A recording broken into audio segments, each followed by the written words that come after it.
Good morning, good afternoon, good evening. I'd like to welcome everyone to this, the 17th international webinar in our MiFOOD series.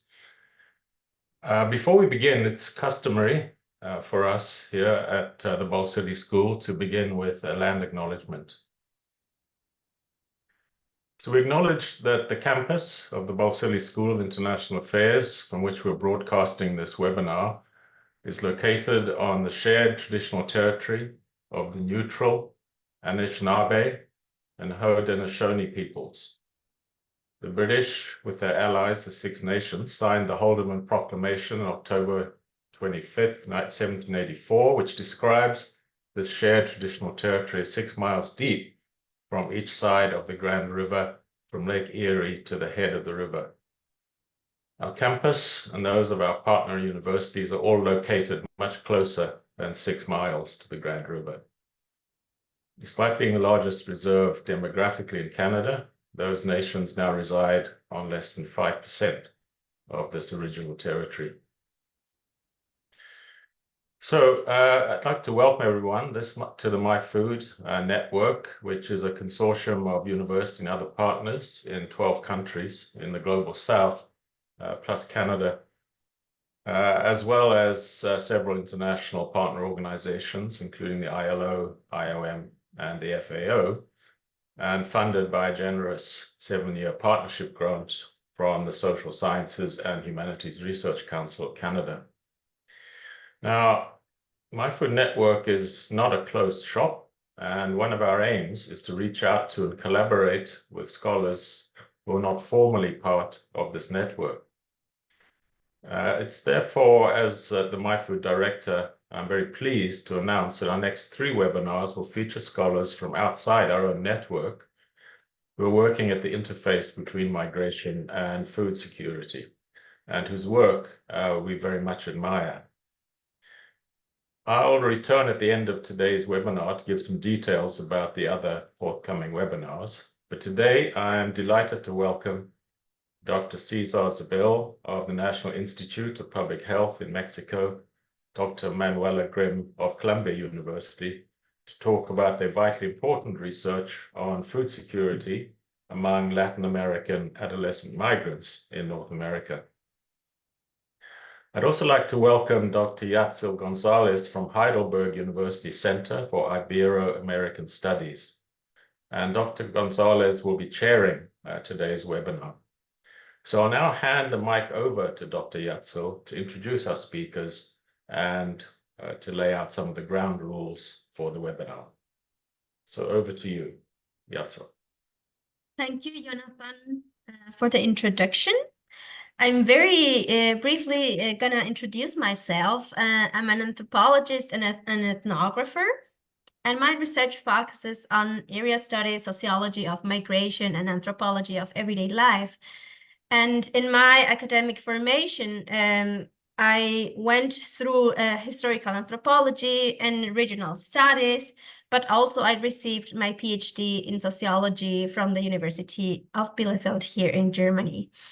And my research focuses on forced migration flows across the Americas, but mainly on how migratory regimes affect and echo in the everyday lives of transit migrants.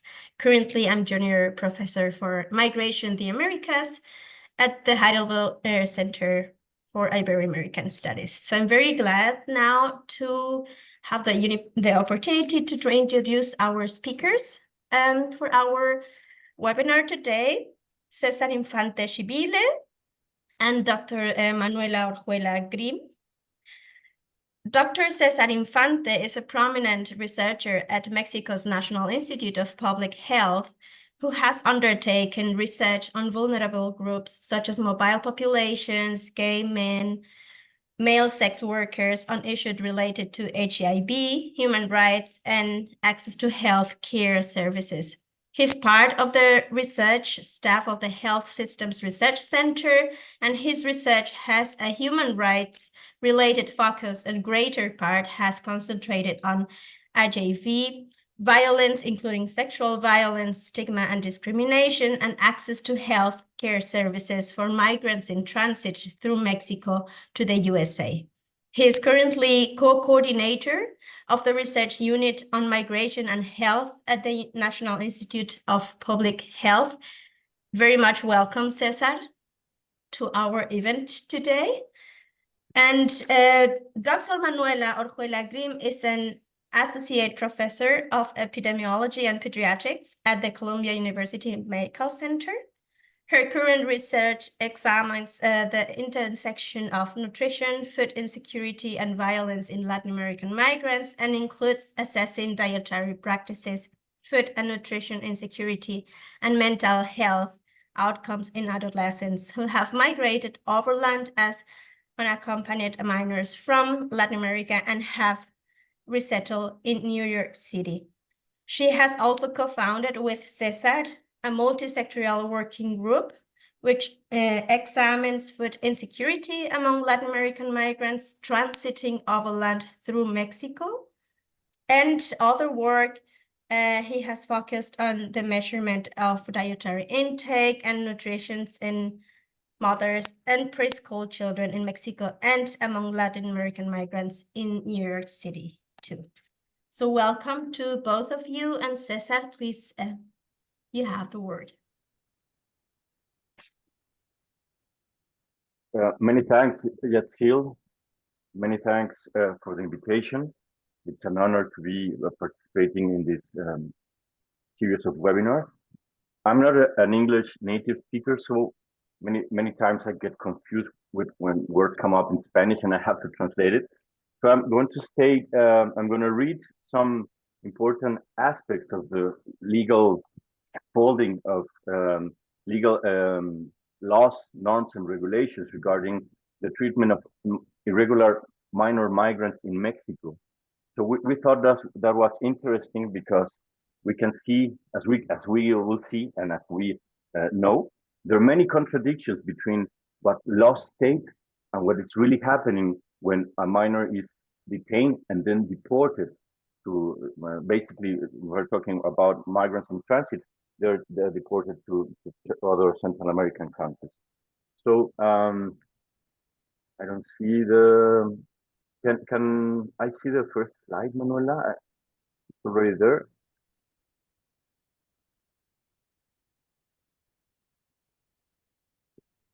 Okay. Well, as we can see, the framework is important. We have an international and a regional and a local dimension of it. Regarding the international framework, the Convention of the Rights of the Child in 1981 derived the standards applicable to migrant girls, boys, and adolescents. And it refers to the principle of non-discrimination, the best interest of the child, the right to life and development, the right to participation, and to be heard. These principles should guide every law, norm, and regulation regarding migration and the treatment of child. At the regional level, there are regional and bilateral agreements approved between Mexico and several Central American countries, such as the Regional Migration Conference, where El Salvador, Guatemala, Honduras, and Nicaragua participate. The purpose of this is to make visible the issue of children in the context of migration, particularly unaccompanied migrant children. Also, in the national level, we have the political constitution, which had an important reform in 2011, the immigration law and its regulations, the law on refugees, the complementary protection and political asylum, and the general law of the rights of the girls, boys, and adolescents. The next one, please, Manuela. The reform in 2011 established the hierarchy of international human rights treaties and the prohibition of discrimination, specifically in matters of children's rights. In Article 4 states that in all decisions and actions of the state, the principle of the best interest of children will be ensured and complied with, fully guaranteeing their rights. Boys and girls have the right to satisfaction of their needs for food, health and education, and healthy recreation for integral development. Article 18 contains the principle of exceptional detention, which prevents the deprivation of liberty of minors under 12 years of age, who will only be subject to rehabilitation and social assistance. This is the only article that makes a difference between the different stages of age or age between minors. And it's an important aspect to be considered. The immigration law also mentions that there must exist consistency and that the Mexican state should guarantee the validity of the rights it claims for its fellow citizens abroad in the admission, entry, permanent transit, deportation, and assisted return of foreigners in its territory, and a comprehensive approach in accordance with the complexity of the international mobility of people, which address the various manifestations of migration in Mexico as a country of origin, transit, destination, and return of migrants, considering its structural causes and its immediate and future consequences. As it's important to state that in no case will irregular migration status constitute the commission of a crime, nor will the commission of crimes by a migrant be prejudged by the sole fact of being in an undocumented condition. The same Article 2 points out to provide hospitality and solidarity to people who need a new temporary or permanent place of residence. It also refers to the principle of the best interests of the child and the right to family union. Two concepts that are basic issues regarding the legal, the regulation and the norms related to children. And as we will see when we present the numbers of migrants that are being detained, deported, or put into custody of the different institutions, these two principles are being violated. The next slide, please, Manuela. The law considers the family unit as a substantive element for the formation of a healthy and productive social fabric of the foreign communities in the country. However, the immigration law does not contain a specific section for migrant children and adolescents, which indicates a problem that creeps into the regulatory framework.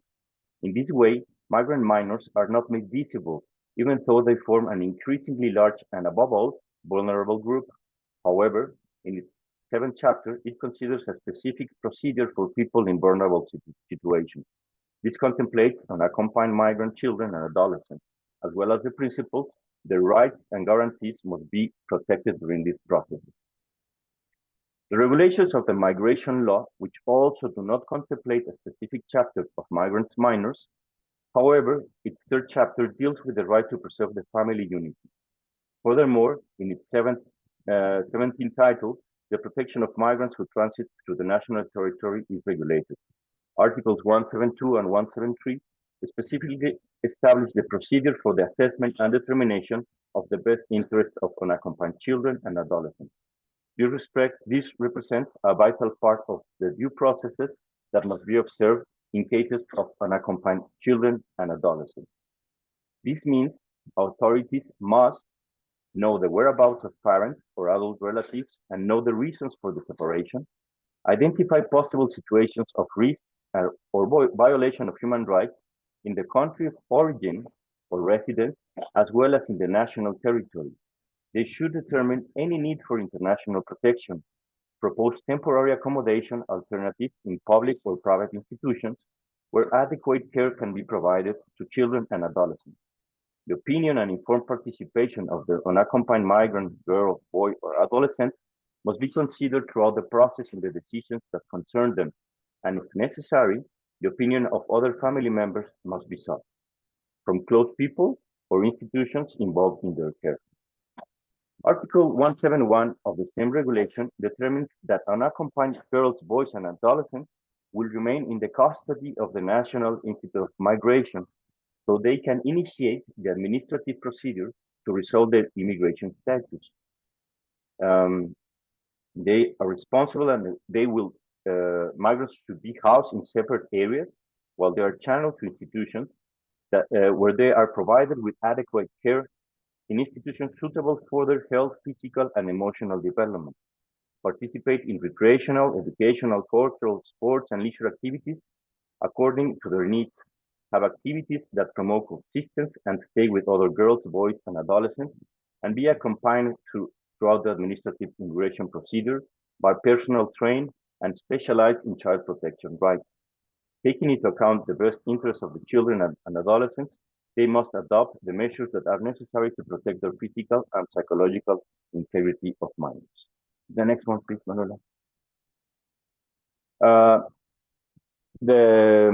This system, which is the one related to family and children at care, should have a complete set of databases of unaccompanied children and adolescents, including, among other aspects, the causes of the migration, transit condition, their family ties, risk factors at origin and transit, information of their legal representative data, and their accommodation and legal situation, among others. There are also several institutions in different levels, national, state, and local levels, that are obligated to guarantee full respect for the human rights of children and adolescents and provide comprehensive protection. It's important also to mention that the 32 federal entities that conform Mexico have also their own regulations and norms. And as we can see, there is an entire regulatory framework around migrant children, especially unaccompanied children, to which essential standards of the matter are incorporated. However, between the range of rules of the immigration law, its regulations, and the constitutional precepts, there are various problems. Sometimes we find that the articles are spliced together, and this generates a series of contradictions. In others, we observe that there is ambiguity in its interpretation. Even more delicate is that there are mechanisms that oppose basic principles of children's rights. Another issue is the authorities that intervene in its application, and not to mention the effectiveness of the regulation. The next one, please, Manuela. And when we see the numbers of migrants in transiting through Mexico, and we can see clearly an increase in the numbers. The next one, Manuela. I'm not going to say much revising the numbers, but I want to raise attention on the particular group of minors, which in the law are defined from 0 to 17 years of age. There's no distinction between the different stages of childhood. And the only distinction made is that one related to issues that have to do with violence and imprisonment. And as we can see, the number of migrants, minor migrants, men, boys and girls, and adolescents has been increasing in an important way throughout these years. The next one, Manuela, please. And just a minority of them are, or the majority, this is how the percentage they represent of the total. The next one, Manuela, please. And I think this is the most important thing to consider. As we have seen how the law states the procedure migrants should be put into when they're detained.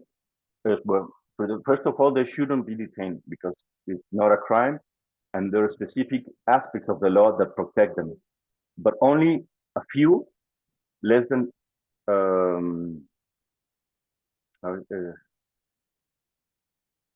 the 27.6% are referred to institutions where they are being protected, taken care, and in order to define their status in Mexico. The majority of them are detained and presented to the authorities and then deported. The next one. In 2020, 70% of the minor migrants that were detained were deported, and in 2019, more than 90% of them were deported. So this is a clear indication that the procedure stated by laws, norms, regulations is not being put into practice.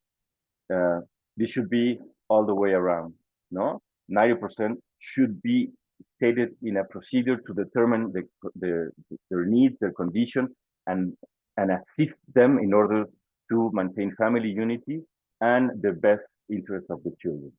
Next one, please, Manuela.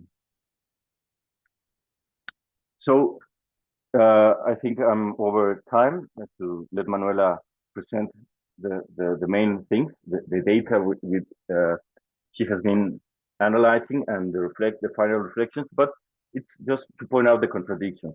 The detention itself is a contradiction. The best interest of the minor is not being protected, and the preponderant role of immigration institutions compared to those that have to do or that provide care to family unity and to minor migrants itself. It's important to state that the reference processes and times have not been defined. The conditions and the infrastructure are not specified, and there's really no information systems about what kind of care minor migrants are receiving. So I'll hand it up to you, Manuela. I won't talk about the last slide because I think my time is running out.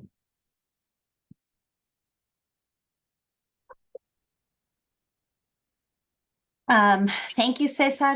I'm just going to leave this up for a second. So I think this was a wonderful introduction, really to the laws that underlie the conditions of the youth that we're going to be discussing. And this part it's really important to understand what is the process that is the backdrop through which these youth are migrating, and the implications that this can have for aspects such as food security, which I know is the main interest point for MiFOOD. So moving a little bit to the lessons learned from unaccompanied youth who travel overland through Mexico. What I'd like to focus on today is thinking about who are these youth that are arriving to the Mexico-US land crossing. We've had some sense from Cesar of those that are being processed in Mexico. And of course, a portion of them are arriving in the Mexico-US land crossing.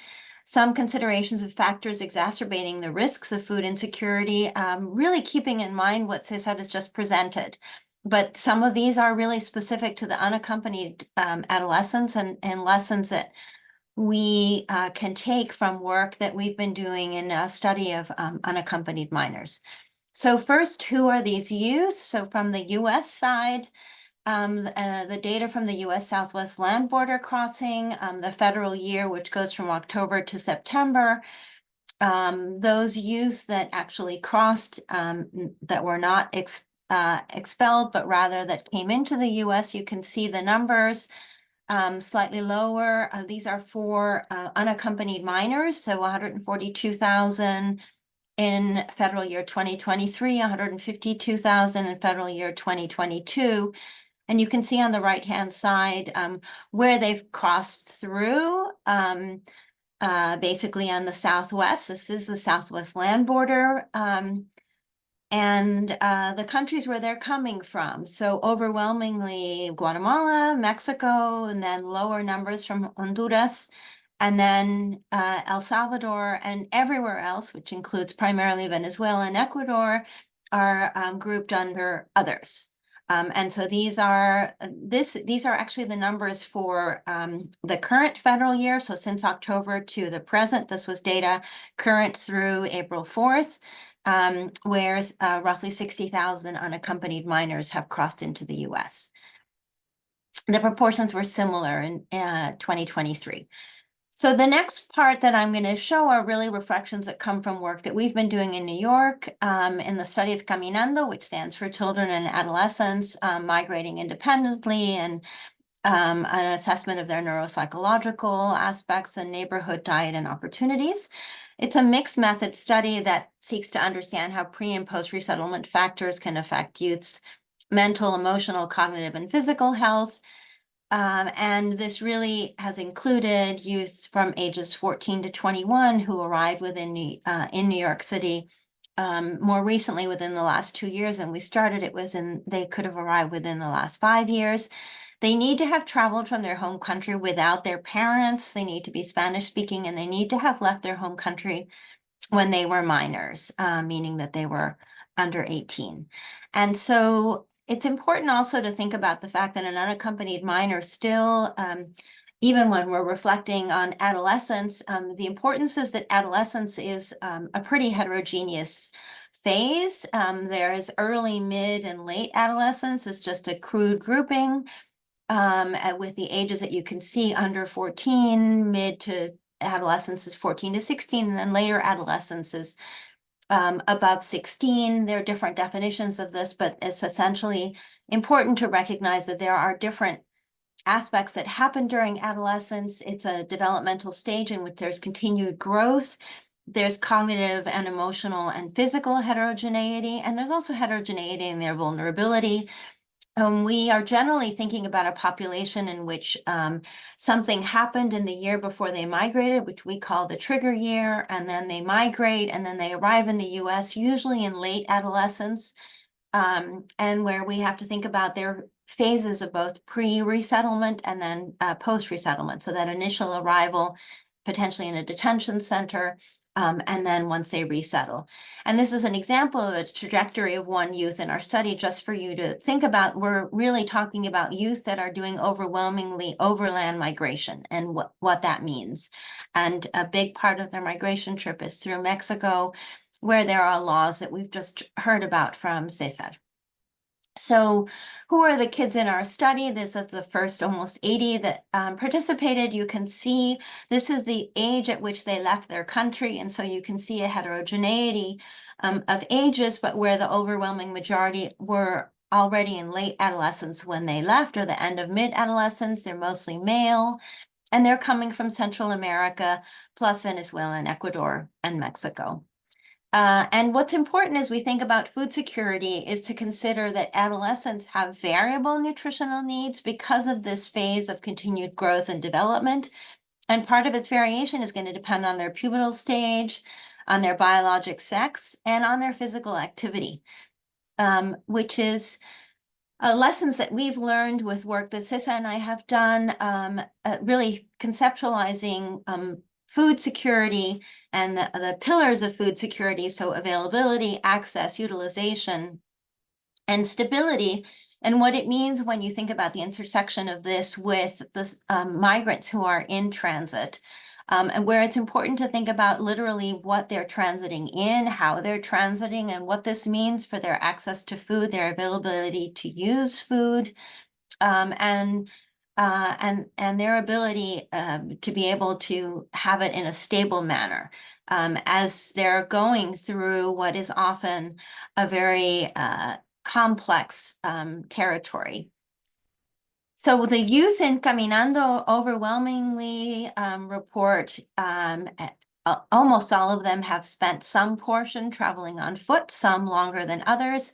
And then their next most common mode of transportation are buses, then cars, and then some portion on a boat, or really more likely a raft, a not very stable vehicle, and then some of them on the freight trains. These are not passenger trains, they're freight. And then a very small proportion, these are mostly the South Americans who've arrived by plane into Central America and then from there on foot. So what does that mean? It means that we really need to think about the physical demands, from having to walk for sometimes long portions. And in addition, 1 in 5 report working while they're migrating through Mexico.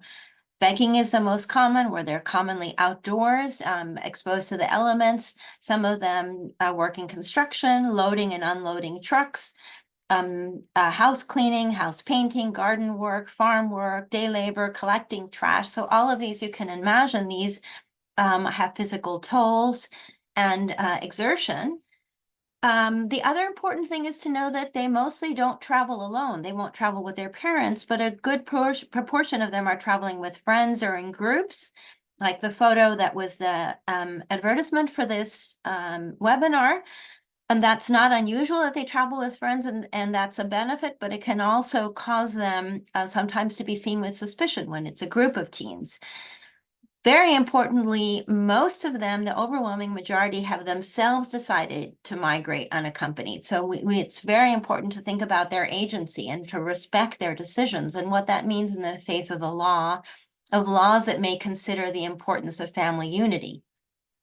It's also important to consider that most of the youth have missed some school, and about half of them have missed more than 3 years of school before they migrate. So that also means that they're behind in their expected literacy level. So it's important to think about what this means and their implications for travel, for their finding services, for their understanding what's being shown to them or what's expected that they would be able to understand as they're traversing very complex territories. Most of them worry about food running out during their trip. And 2 out of 5 report frequently feeling hunger and not being able to eat. And another 1 of 3 sometimes felt hunger and couldn't eat. What is really sad is that half of them didn't receive food, even though those around them had food, but those around them were eating but didn't share with them. So just thinking about attitudes of people who are seeing migrants. And 1 out of 4 report that that happens often.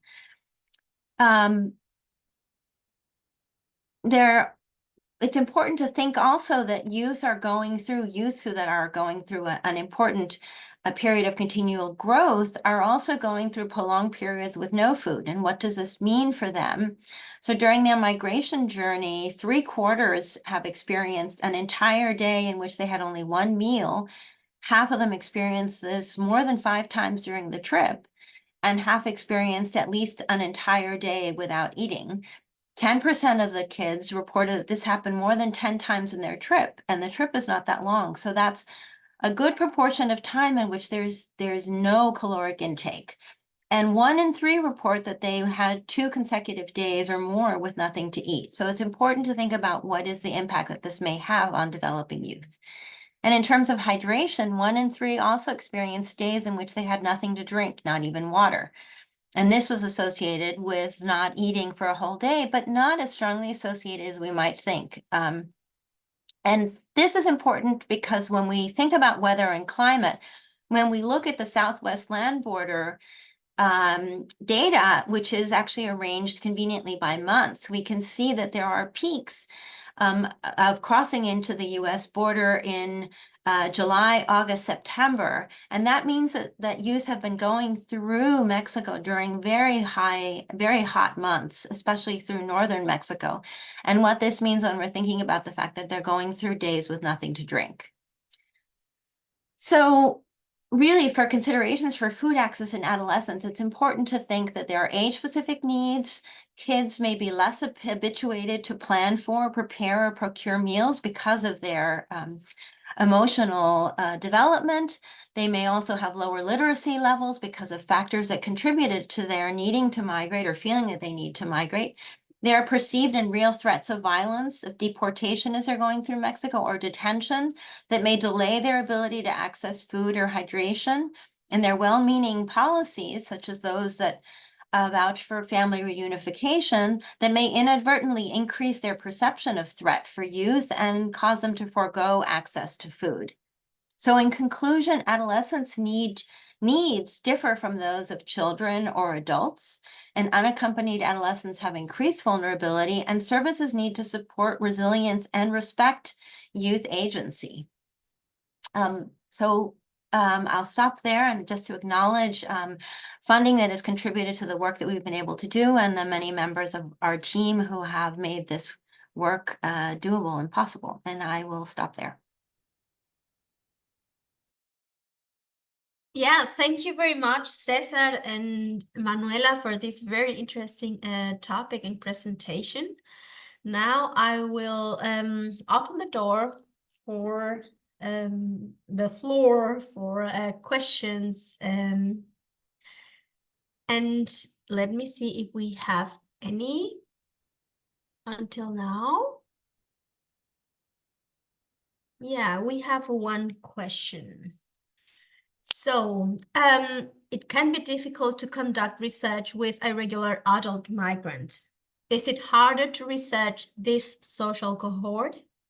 can you please let us know or tell us how you located your participants and some challenges, if any, in studying what is really an under-researched migrant cohort?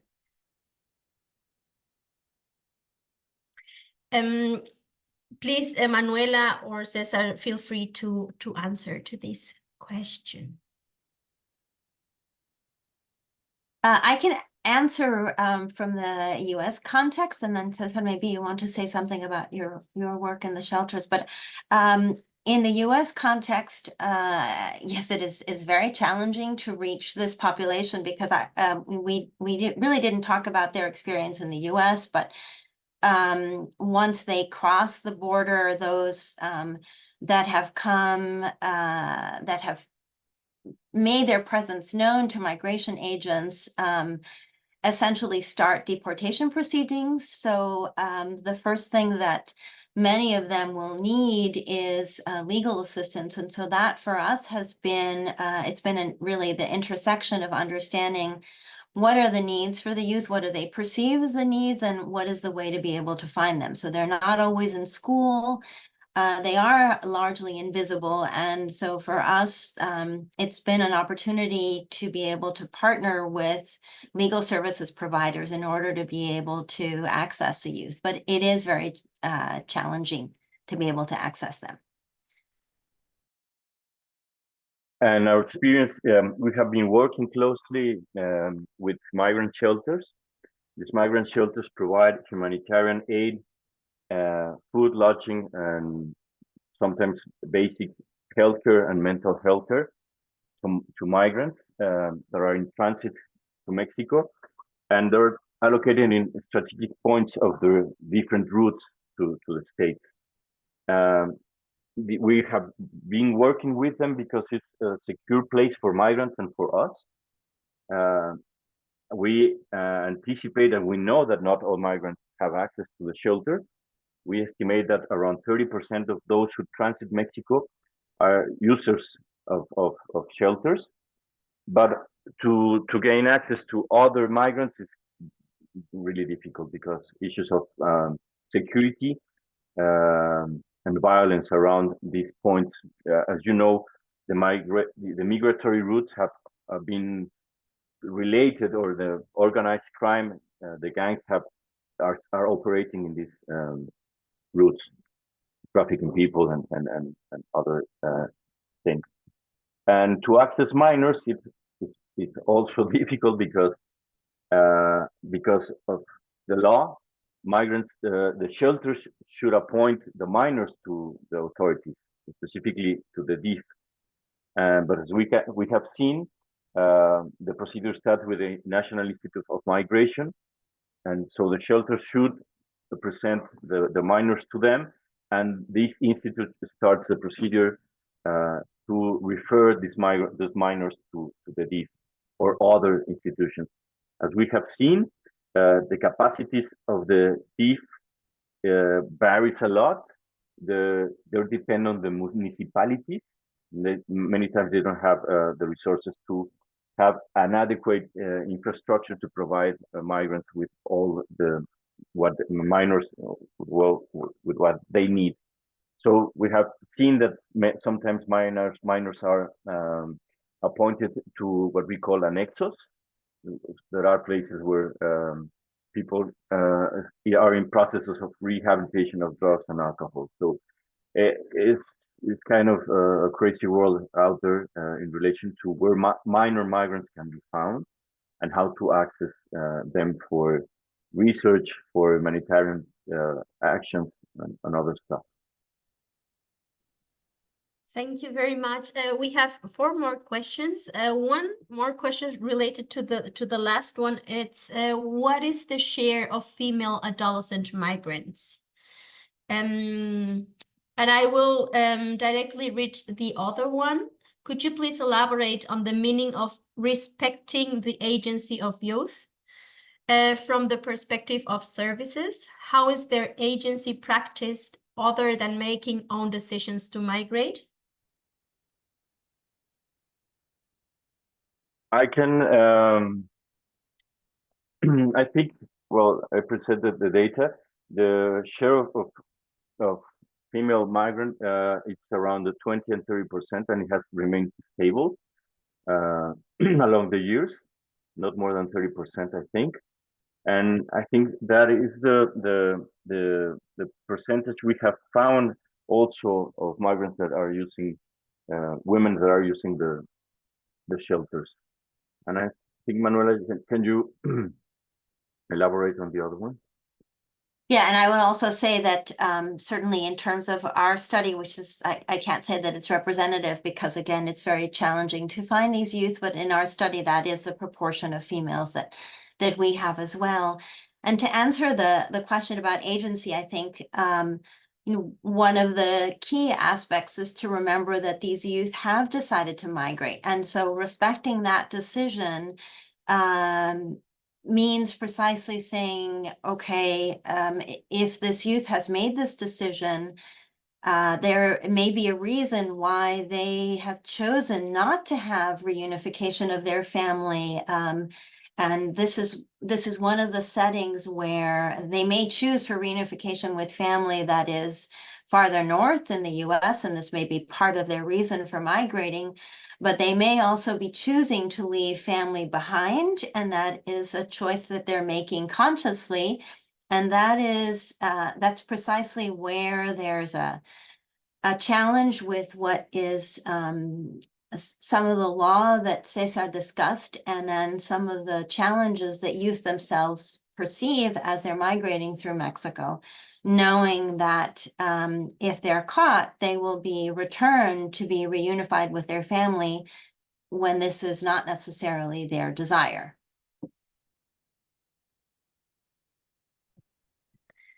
Thank you, Cesar and Manuela. I will read the next two questions. I see from your map of the route through Mexico that it bypasses Mexico City.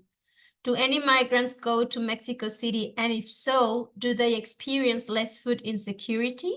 This is the first one. And the second one, does country of origin shape experiences of food insecurity? Are there strong social networks associated with some transit routes that mean that some youth are better supported, including food support on their journey? Or are experiences of transit more individual regardless of country of origin? All to you, Manuela, and add something else. So I guess I would say, so first of all, that was a sample map. That particular youth had not gone through Mexico City. There are other youth in our study that have, so that is not the only route at all. That was just an example to try to, just to show what one youth's route was. But really, much of Mexico would be filled with many different lines if we were to superimpose the different routes that youth have taken, and they don't necessarily take routes that are different from the routes of adults. In terms of whether there are different, so just to say that, do they have less food insecurity when they're in those that go through Mexico City? Not necessarily. I think the reasons for having less food insecurity or more food insecurity are quite variable. So it's the fact that there may be food to access doesn't mean that they necessarily themselves have access to it. So I think that the comment that I shared earlier of just the proportion of youth who have seen that food is available, but it's just not offered to them, is a telling one. And in terms of whether it's a more individual versus a more social one, I think, and whether that varies by country of origin, I don't think that it varies by country of origin, and youth will make, like other migrants, and in fact, I will say that Yetzil is actually an expert in really looking at the temporary family structures that form in migration, but they're not necessarily country specific, and there are many other aspects that may contribute to the social networks that will form. But I would say that, you know, the one important aspect in terms of service provision is precisely that youth. The surprising thing for us is that the youth in our study tend not to have gone to the shelters. And part of it is a perception that they may not be welcome, that those are not necessarily safe spaces for them because they're afraid of the fact that they may be reported to authorities. So that is one of the complexities, although certainly some youth will take advantage of the existing humanitarian structures. I'll just add something. We have, as we've seen in other studies, other analysis we have made with Manuela, it depends much more on the transit and the conditions in which migrants transit, and the different countries and the different routes they have taken. It's not. I think it's not the same for those who have transited through the Darien to other ones that are transited from Central America to Mexico in a much faster or direct way.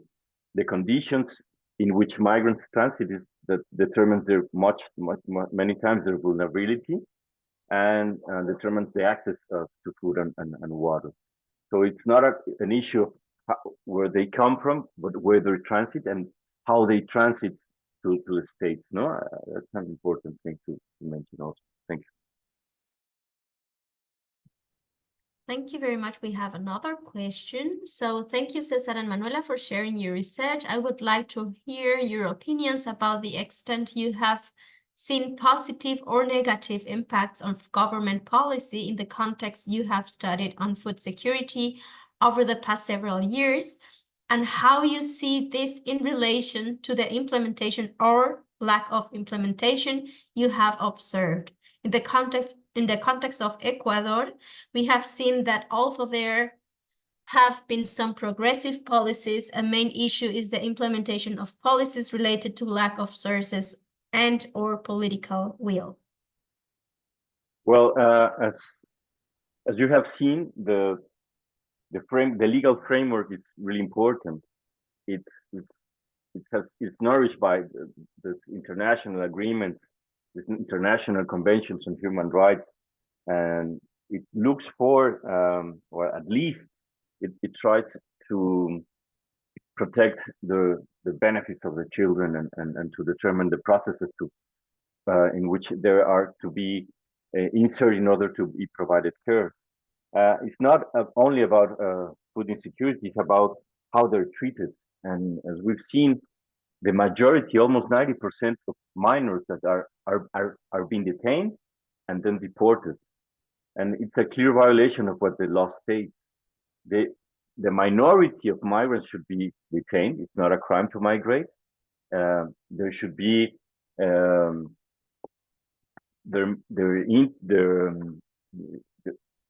they should be allocated in a process different than that of deportation and return to their countries of origin, and where the institutions in which they are located many times don't have the infrastructure to provide what the law says, no? Care, cultural activities, sport activities, to be in an environment that respects the rights and according to their age, no? And as we can see, there's no difference between the different stages of childhood. There's no difference at all. They're not being considered like the different necessities of a minor. So they're allocated between 0 and 17 years of age, and the only distinction that is being made is only that of when a migrant is involved in a violent or in a criminal situation. So I think it impacts the well-being of the children, not only issues of food insecurity, and I think it has to do with I'm not supposed to say this, but how Mexico operates and determines and operates, because it's not a respect to the law, but it's clearly related to the interests of the United States, of their policy, or the policy of the United States. So we're serving as an extension of the frontera. So issues, things are not going really well. Thank you very much. Manuela, do you want to answer very briefly or to add something? I think the only additional comment that I would just want to add is one of the aspects in terms of just food is also considering in shelters. One of a universal comment from youth in our study has been the challenge, if we think about the pillars of food security, in terms of the utilization. One of the big challenges is just that even in the detention centers, there is a very famous detention aspect when youth cross into the US. It's known as the icebox or la hielera, and there is uniform complaint about the quality of the food. And I think the food quality is something that gets echoed throughout other humanitarian settings, through international organizations. Just the choice of food and its palatability, and certainly considering what these particular adolescents are used to eating, and the quality of the food. So just another food-specific aspect of service provision. Thank you very much for this very interesting discussion. I will then pass on to Jonathan because he has some announcements. And thank you very much for being here today, to our speakers, but also to our audience for the question, and yes, for this very interesting discussion. To echo Yatsil's thanks to Cesar and Manuela, but also Yatsil herself. Thank you so much for agreeing to present. It was fascinating. And I hope we can continue to discuss and to dialogue on these important issues as we go forward. So thanks again. So I just wanted to say that at the beginning, I mentioned that this was the first of 3 webinars, which are being presented by our friends from outside the MiFOOD network. And the next 2, I just wanted to mention, of our young scholars who recently published books. The next webinar is by Dr. Vanya Gastro of the University of Cape Town, who's done a lot of work on xenophobia and Somali and refugee informal vendors in the city of Cape Town. I just published a book on that topic. And then following that, the next month, Dan Wachowski of Wright State University in the States, who's just published his book on global food banking. So we have a listserv. People will be notified about these 2, and we encourage you to attend those 2. Anyway, thank you very much indeed to the 3 of you for participating in our MiFOOD Network series. Thank you. Thank you. Thank you very much. Thank you very much.